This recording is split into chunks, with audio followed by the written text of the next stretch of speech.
Assalamualaikum warahmatullahi wabarakatuh. Selamat pagi. Selamat berjumpa kembali dengan Pak Alim pada pelajaran ke-NO1 kelas 4. Bagaimana kabar kalian semuanya? Mudah-mudahan semuanya tetap sehat walafiat, tidak kurang suatu apapun.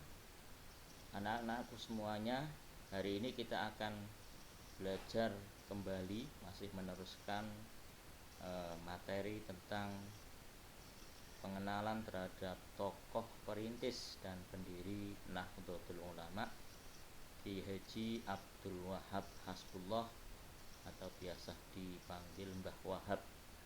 Nah, kalau pada pertemuan yang lalu kalian sudah mempelajari tentang biografi sejarah hidup dari Mbah Wahab, di mana beliau kecil sampai beliau berkelana dari pondok pesantren ke pondok pesantren yang lain untuk belajar agama Islam sampai ke Mekah dan seterusnya.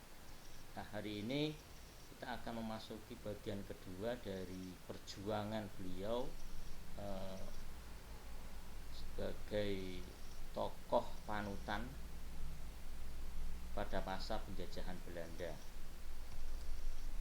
Nah, diharapkan kalian setelah mengikuti pelajaran pada pagi hari ini, kalian dapat memberikan penjelasan, bisa menjelaskan bagaimana perjuangan Kiai Haji Abdul Wahab Hasbullah ini pada masa Belanda dulu. Anak-anakku semuanya, pada zaman Belanda dulu, tahun 1914, saat itu Belanda masih menjajah wilayah yang saat ini bernama Indonesia. Nah, bersama dengan Kiai Haji Mas Mansur, dia adalah salah seorang tokoh dari Muhammadiyah. Berdua mereka bersepakat untuk mendirikan 3 buah forum. Apa saja itu? Yang pertama adalah forum Taswirul Afkar, kemudian yang kedua forum Nahdlatul Wathon, dan yang ketiga Subbanul Wathon. Untuk forum yang pertama, Taswirul Afkar, kemarin sudah sedikit disinggung, artinya pergolakan pemikiran. Ini merupakan forum kelompok diskusi, sebagai penyalur aspirasi para pemuda sekaligus himpunan pengikat potensi kepemudaan saat itu.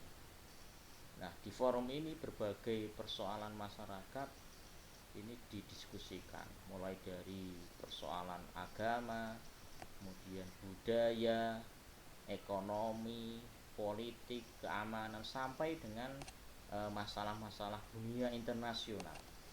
Nah, termasuk di dalamnya aspirasi nasional, karena belum ada negara saat itu. Yang timbul akibat dari sistem penjajah ini dibicarakan dalam forum kelompok diskusi Taswirul Afkar ini. Ya, sangat maju pemikirannya, walaupun pada masa itu masih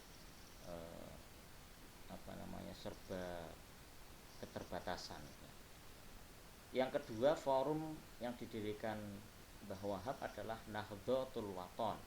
Nahdlatul Wathon yang berarti kebangkitan tanah air. Nah, di forum ini dilakukan pendadaran terhadap banyak ulama atau calon ulama untuk membela tanah air dari cengkeraman penjajah di Indonesia. Jadi sangat kental sekali nuansa nasionalismenya di dalam forum Nahdlatul Wathon ini. Kemudian yang ketiga, forum yang ketiga adalah Subbanul Wathon. Tulisannya kurang T.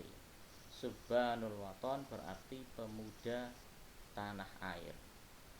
Nah, forum ini diprakarsai oleh Abdullah Ubaid.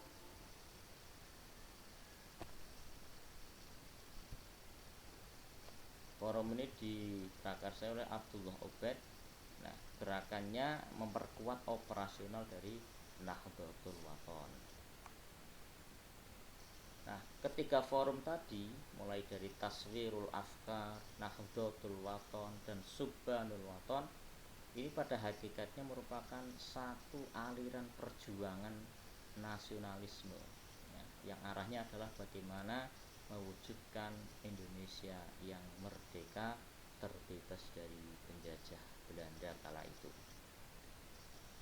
Anak-anakku semuanya, kemudian selain melalui 3 forum tersebut, ada satu forum lagi yang sangat berarti terutama bagi kalangan Nahdiyin, kalangan Ahlu Sunnah wal Jamaah, yakni forum yang sangat penting, dibentuknya Komite Hijaz. Komite Hijaz.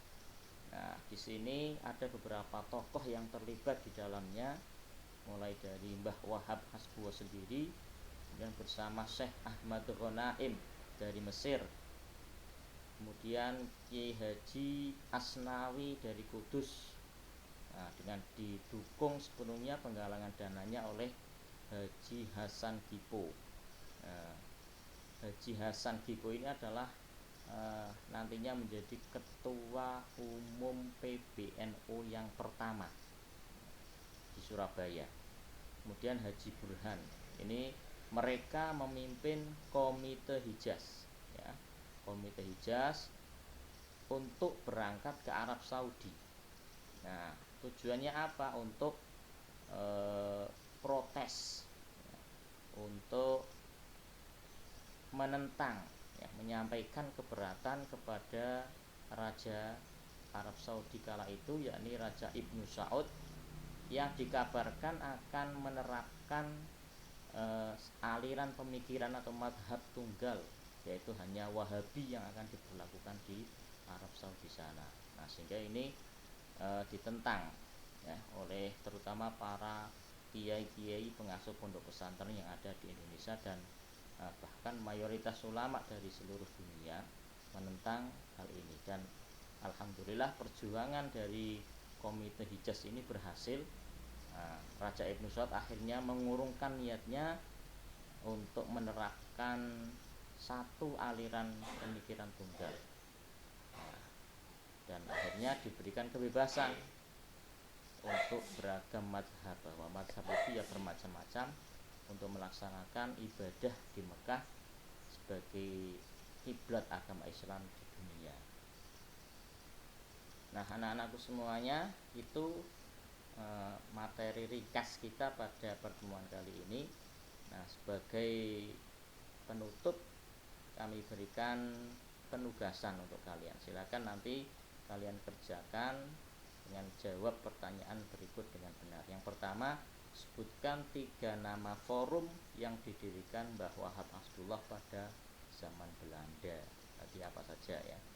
Kemudian persoalan apa saja yang diangkat dalam forum diskusi Taswirul Afkar, ya, persoalan atau isu atau tema apa saja yang didiskusikan di dalam forum Taswirul Afkar.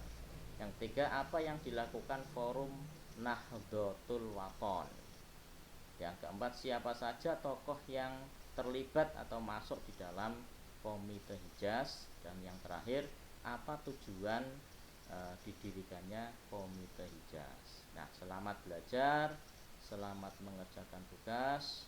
Mudah-mudahan kita semuanya tetap diberikan kesehatan, diberikan keberkahan, sehingga bisa melaksanakan tugas-tugas kita dengan sebaik-baiknya. Terima kasih. Demikian untuk pelajaran kita pada pagi hari ini. Tetap semangat belajar dari rumah. Pak Alim akhiri, wallahul muwafiq ila aqwamit thoriq. Wassalamualaikum warahmatullahi wabarakatuh.